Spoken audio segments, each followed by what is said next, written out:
Hello everyone and welcome to another episode of Trail Pass. So today we have a discussion to talk about that actually we've been waiting on since 2007 and even before in some cases. There's finally a new Tundra that we're seeing in person and we finally have some details to go along with it. Now, we haven't gotten all of the specs released from Toyota, but by looking at some other different vehicles and looking at what's already been released, I think we can kind of make some inferences and see what the new Tundra is all about.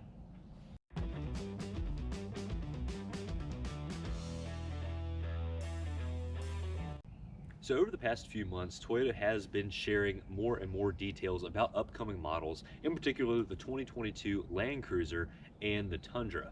Now, apparently they shared some renderings to some dealers, and some of those dealers had, let's say, a little bit looser lips than others, and shared those pictures out on the internet.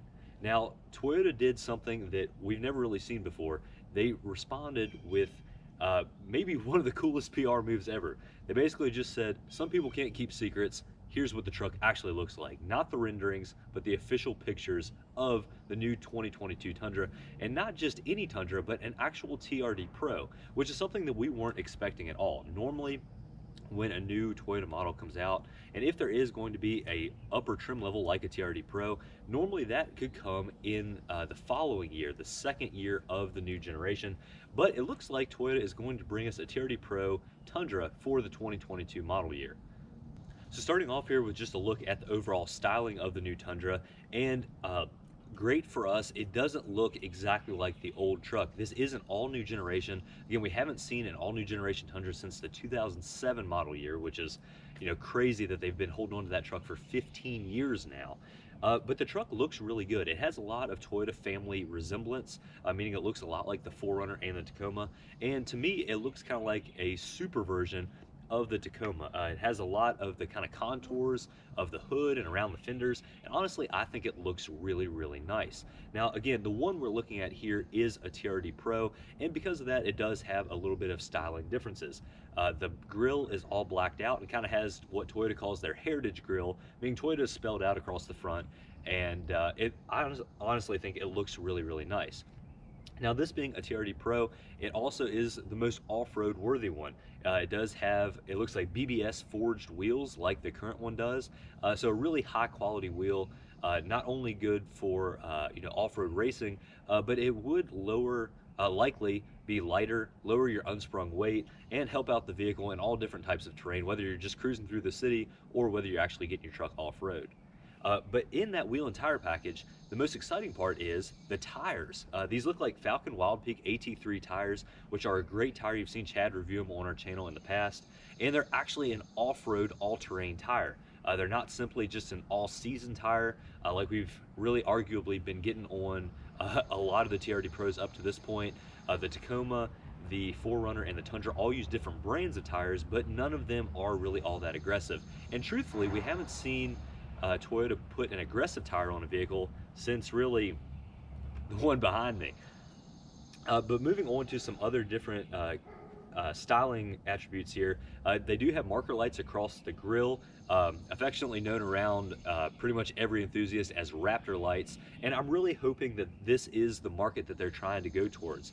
The older TRD Pro, it was a great truck, it had great suspension, but the upgrades kind of stopped at the suspension, arguably. It really wasn't as much of an off-road truck. It didn't ever have a locker. It did have low range, but it just really didn't compete with the likes of what off-road trucks are now, like the TRX and the Raptor. Now, excuse all the bugs here, but in Toyotas in the past, the TRD Pros had a lot of just plain black plastic cladding. Now, it's not really any kind of design, just kind of a black plastic cladding that kind of dresses it up a little bit. And it looks like this new version is going to go away from that. Chad and I have been discussing, I can't tell if it's more of a kind of Siberian camo, like a snow camo, or if it's more of like a pressed carbon look. But either way, I think this new design looks really, really nice. Other features that look present on this new version of the Tundra, looks like it has all sorts of off-road tech. Now it is going with, it looks like a front camera, obviously all of the Toyota safety sense, safety features there. So the truck likely will come with that standard, because all Toyotas do right now. Whether you're buying a Corolla all the way up to a Land Cruiser, you're always getting that safety tech, which is a really, really big selling point for a lot of people. Now this version also does show LED headlights as well as some LED accent lighting in the grille. I think all of that looks really, really cool. And it looks like it's really going to do a lot to bring the Toyota Tundra into the modern era. These trucks now are so much more than what trucks were in 2007 when the current generation of the Tundra was designed. And this should really go a long way to make it not only modern, but hopefully go to future-proof it a little bit as well. Now, more details from the Land Cruiser. It is still running a solid rear axle, so more than likely the Tundra will do the same thing. It's still a body-on-frame SUV, so again, more than likely the Tundra will keep that. And I really don't see Toyota trying to rewrite the playbook here. I don't see them going unibody. I don't really see them going independent rear suspension. And actually, the only half-ton truck that does have independent rear suspension is the upcoming Ford Lightning, which is an all-electric Ford F-150 essentially. So I don't really see them trying to rewrite the playbook here. Toyota has to be competitive. And again, these trucks don't come around every day, so they need to make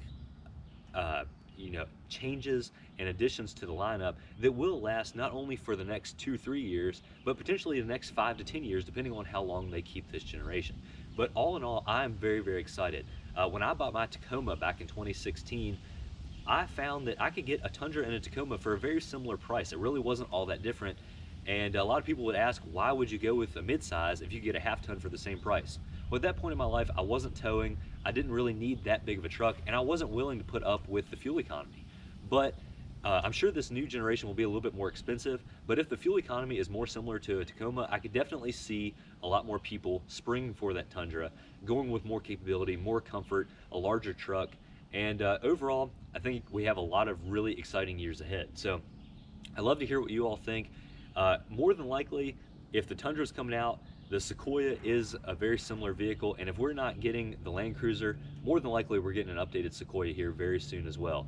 They're still saying these trucks will be made in Texas, so great news, still made in the United States. And again, I'm super, super excited. So leave all your thoughts down in the comment section. Please consider liking and subscribing. It really does help us out. I can't even begin to describe how much it does help us. And if you're interested in some of the tools that you've seen us use in other videos, definitely check out our Amazon affiliates link. We get a very small kick from that, but it does help out the channel, helps us bring more videos to you all. And if you need any Toyota specific parts, check out Sparks Parts. So thank you all very much for watching. Have a fantastic week, everybody. We'll catch you next time.